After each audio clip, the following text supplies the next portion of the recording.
When people have negative emotions occurring within them, the usual immediate reaction is, something is wrong. The negative emotion must be eradicated immediately. And I'm here to tell you that might not be the best way to go about it. In this video, I'm gonna tell you how you can use your negative emotions as a guide to get what you really want.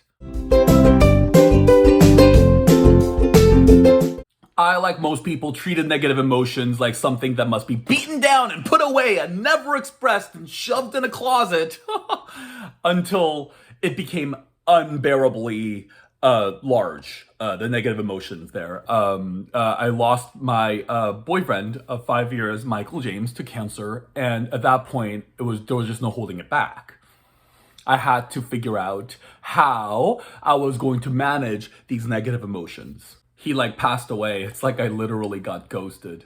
I say that joke in other blog posts as well, but I don't know. I think it's such a good joke, and it's a joke that I know he would love. I just know his sense of humor. He's this dark comedy guy. He's like, yeah, very funny, baby. Ha ha ha. He was the guy who would introduce himself to people that I would introduce him to as like this. He'd be like, hello, my name's Michael, also known as Aidan's daddy issues personified. Hello. He was 20 years older than me. Woo, AARP discounts.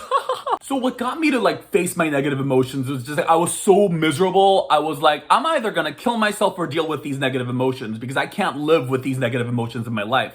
So I better start researching what they're actually about, because it's just, I can't do this. So I started researching negative emotions so I can learn how to manage them better. And so I'm gonna tell you a story. One day I was shopping at the grocery store and I had a breakdown.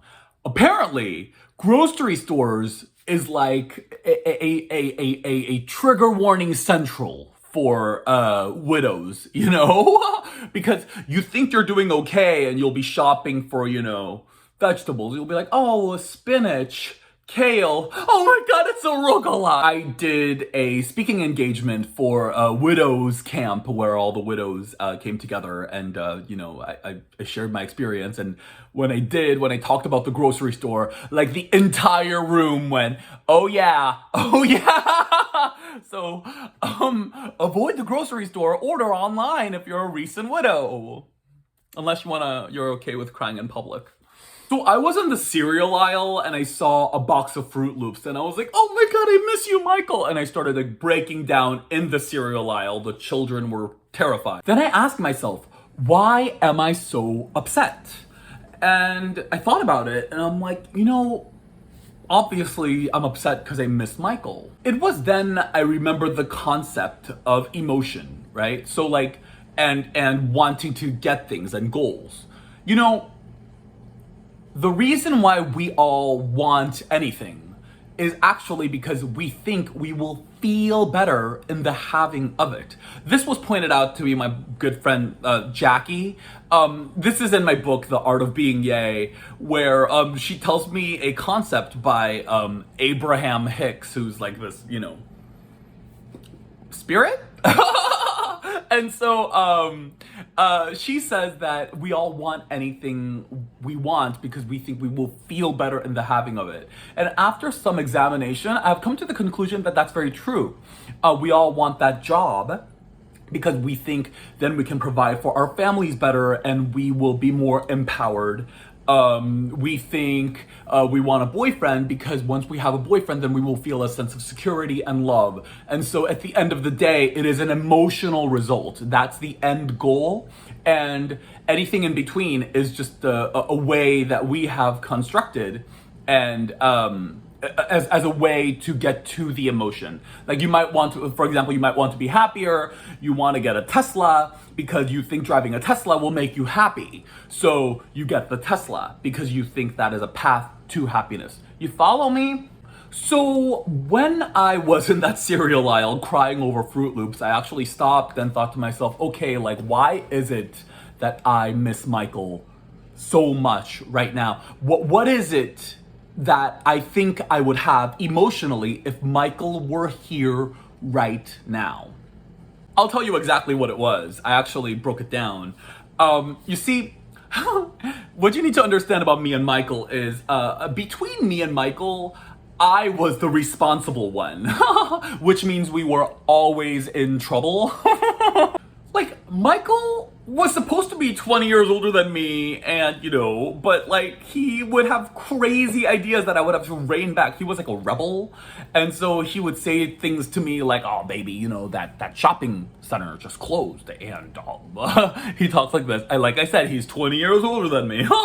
He's like, baby, that shopping center closed, and, if we sneak in there and we set up a camp, we can spend overnight in that abandoned shopping center. Doesn't that seem like a good idea?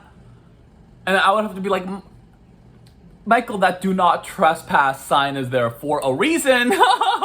Or, one time I actually had to say this sentence out of my mouth. I was like, no, Michael, it is not a good idea for us to rent an RV and drive to the middle of the desert and start our own Breaking Bad business. Are you kidding me? I mean, yeah, the economy is terrible, but damn. There are better solutions. I'll tell you an inside joke. Listen, like, between the two of us, like, I was the Romy and he was the Michelle, only slightly more sensible. Like, I invented Post-its and he thought of making them yellow. And it was at that moment I realized, oh wow, okay, actually, here I am in the cereal aisle, and I would always be like, okay, well, Michael, we're gonna grab bran flakes for health. And he would be like, Fruit Loops for fun. And at that moment I realized, wow, I don't have anybody to actually encourage me to have fun. I don't have anybody here to encourage me to do something just for fun and not for practical purposes. Like, when I saw the box of cereal, it's like, oh, Michael would have given me the green light to get the Fruit Loops and not stick to my bran flakes, but I don't have that resistance anymore. And I really miss that. Like, who's gonna give me permission now for me to have some fun, right? You know what I'm saying? And the reality is, Michael's gone. Like, he's not coming back. So there is no way for me to get him back in order for me to get that permission. But you know what I could do is bypass that step and actually give myself what I wanted at the time, which is permission for me to have some fun. So I grabbed that box of cereal and I went home and ate the entire box, and I gave myself that which I wanted at that moment. Was it the same as having Michael in the room? No. But by actually examining why I was upset about Michael being there, I could give myself that which I was missing from him, right? And give that to myself.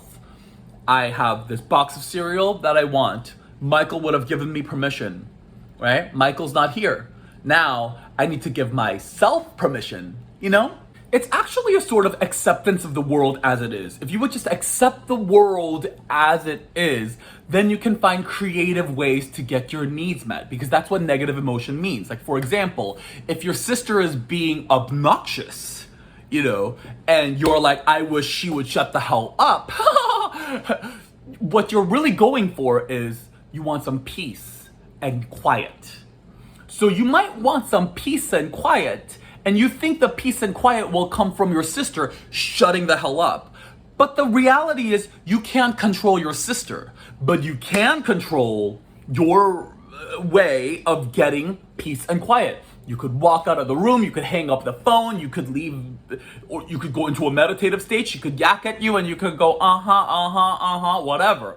There are ways, creative ways, for you to get your need of peace and quiet met without having your sister needing to change. You see what I'm saying? It gets you thinking creatively. So when you're experiencing a negative emotion, it is a sign that you want something that you don't think you can get right now. And it's time for you to think creatively.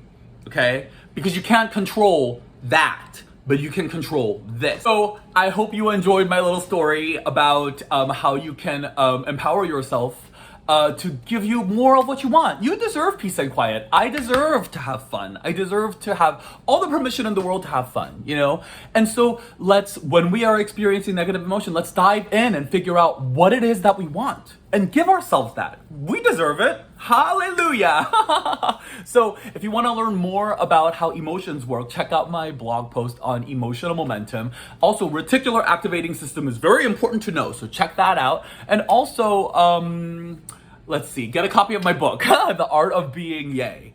I'm so happy that you watched this video, and thank you so much for being here to watch it. And I hope you have a great, great day. And stay aware, people. Give yourself what you want. Make that life you want. All right.